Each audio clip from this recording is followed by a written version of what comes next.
வரவிருக்கும் மலாக்கா மாநில தேர்தலில் 15 விழுக்காடு வரை வாக்காளர் ஆதரவை பெறுவதை பெர்சாமா இலக்காக கொண்டுள்ளது என்று அதன் தலைவர் ரவிசி ரம்லி தெரிவித்துள்ளார். அடுத்த பொதுத் தேர்தலில் 20 விழுக்காடு தேசிய ஆதரவை அடைவதற்கான ஒரு முக்கிய படியாக இந்த இலக்கை ரபிசி விவரித்தார். நேற்று நடைபெற்ற 2026 மெர்டேக்கா இரவு நிகழ்வில் பேசிய அவர், டிஜிட்டல் செயல்திறன், வலுவான அடிமட்ட சேவை மற்றும் பாரம்பரிய கட்டளை படிநிலை இல்லாத ஒரு கட்சி அமைப்பு ஆகியவற்றின் அடிப்படையிலான அரசியல் மறு முத்திரை யுத்தி மூலம் இதை அடைய முடியும் என்று தெரிவித்தார். இந்த பாரம்பரிய படிநிலையில் அதிகாரம் மேல்மட்ட தலைவர்களிடமிருந்து கீழ்மட்ட தொண்டர்களுக்கு செல்லும் என்று அவர் கூறினார். அண்மைய ஜொகூர் தேர்தலில் ஆதரவு 3 விழுக்காட்டிலிருந்து 6ஆக அதிகரித்தது. நாட்டின் அரசியல் களத்தில் பெர்சாமா ஒரு ஹைப்பர் ஸ்கேலராக மாறுவதற்கான ஆற்றலை கொண்டுள்ளது என்பதை காட்டுவதாக அவர் கூறினார்.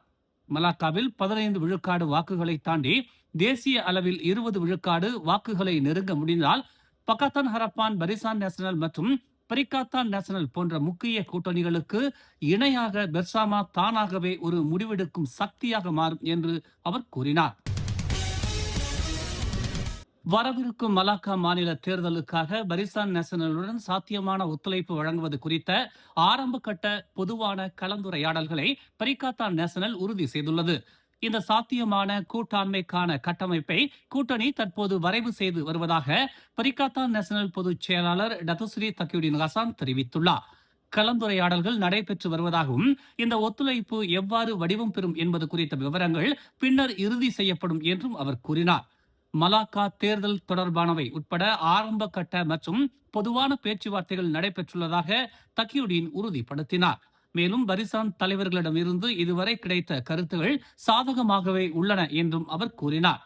பக்கத்தான் ஹராப்பானுடன் கூட்டணி அமைக்க பரிசான் நேஷனல் முடிவு செய்தால் தங்களிடம் ஒரு மாற்று திட்டம் இருப்பதாக பாஸ் கட்சி தலைவர் தான்ஸ்ரீ அப்துல் ஹடி அவாங் கூறியதற்கு பதிலளித்த பாஸ் கட்சியின் பொதுச் செயலாளராகவும் இருக்கும் தக்கியுடீன் மாற்று யுத்திகளை கொண்டிருப்பது ஒரு வழக்கமான நடைமுறை என்று தெரிவித்தார்.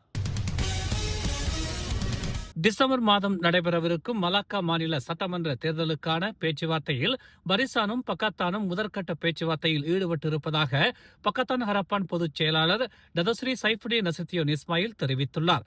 பக்கத்தான் தலைமையும் பரிசான் தலைமையும் நாட்டின் அரசாங்கத்தை சிறப்பாக வழிநடத்தி வருகிறோம். ஆனால் தேசிய மட்டத்தில் இரு கட்சிகளுக்கும் இருக்கும் புரிந்துணர்வு மாநிலங்களிலும் நீடிக்க வேண்டும் என்று அவர் கேட்டுக்கொண்டார். மலாக்கா மாநில பரிசான் தலைவரும் முதலமைச்சருமான டதஸ்ரீ அப்துல் ரவூப் யூசுப் பக்கத்தானுடன் இணக்கமான போக்கையே கடைபிடிக்க விரும்புவதாக தெரிவித்ததை டதஸ்ரீ சைஃபுடின் நசித்தியோன் இஸ்மாயில் சுட்டிக்காட்டினார். மலாக்கா மாநில பக்கத்தான் ஹரப்பான் மக்கள் ஆதரவை கொண்டிருந்தாலும் கூட்டணியின் அவசியத்தையும் உணர்ந்திருப்பதாக அவர் தெரிவித்தார். மாநில தலைவர்கள் சுமூகமாக பேசி முக்கிய முடிவுகளை எடுத்தால் அது தேசிய நிலையில் இருக்கும் அரசியல் தலைவர்களுக்கும் ஏற்பார்கள் என்று டதஸ்ரீ சைஃபுடின் நசித்தியோன் இஸ்மாயில் தெரிவித்தார். பரிசான் மீண்டும் பக்கத்தானுடன் இணைந்து மாநில தேர்தலில் போட்டியிட்டால் அது அம்னோவுக்கு மிகப்பெரிய பின்னடைவை ஏற்படுத்தும் என்று அம்னோ இளைஞர் பிரிவு தலைவர் டாக்டர் அக்மால் சல்லே தெரிவித்துள்ளார். குறிப்பாக மலாக்கா மாநிலத்தில் பரிசான் தனித்து போட்டியிடுவதையே தாம் விரும்புவதாகவும் டாக்டர் அக்மால் சல்லே வலியுறுத்தினார்.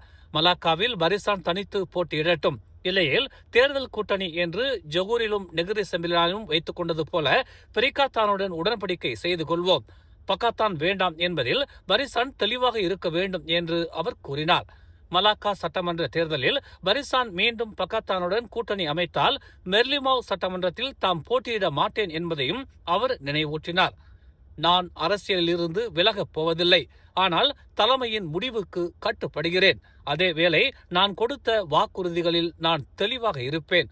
பக்கத்தானுடன் இணைந்து தேர்தலை சந்திப்பதற்கு பதிலாக நான் தேர்தலிலேயே போட்டியிடாமல் இருப்பேன் என்று அம்னோ இளைஞர் பிரிவு தலைவரும் மெர்லிமாவ் சட்டமன்ற உறுப்பினருமான அவர் திட்டவட்டமாக தெரிவித்தார்.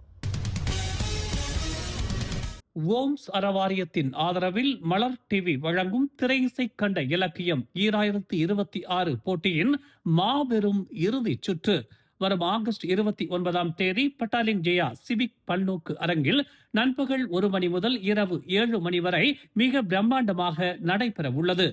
திரையிசையில் விரவி கிடக்கும் இலக்கியத்தை நயம்பட உரைக்கும் வெற்றியாளர்களுக்கு முதல் பரிசு 5000 ரிங்கிட், இரண்டாவது பரிசு 3000 ரிங்கிட், மூன்றாவது பரிசு 1500 ரிங்கிட், மேலும் தங்கப் பதக்கமும் வழங்கப்படவிருக்கிறது. அதோடு நாட்டில் தொடர்ந்து தமிழ் தொண்டாற்றி வரும் பெருந்தகை ஒருவருக்கு சிறப்பு விருதும் தங்கப் பதக்கமும் வழங்கப்படவிருக்கிறது. திரை இசை இலக்கியம் பருக, அனைவரும் திரண்டு வருக. மேலும் செய்திகளை தெரிந்து கொள்ள தமிழ் மலர் இணையதளம், தமிழ் மலர் செயலி மற்றும் மலர் டிவி யூடியூப் சேனலை வலம் வாருங்கள். எங்களோடு இணைந்திருக்க மலர் டிவியை பதிவு செய்து கொள்ளுங்கள். உறவுகள் மகிழ்ந்திட விருப்பம் மற்றும் பகிர்வு சேவையை சொடுக்கிடுங்கள்.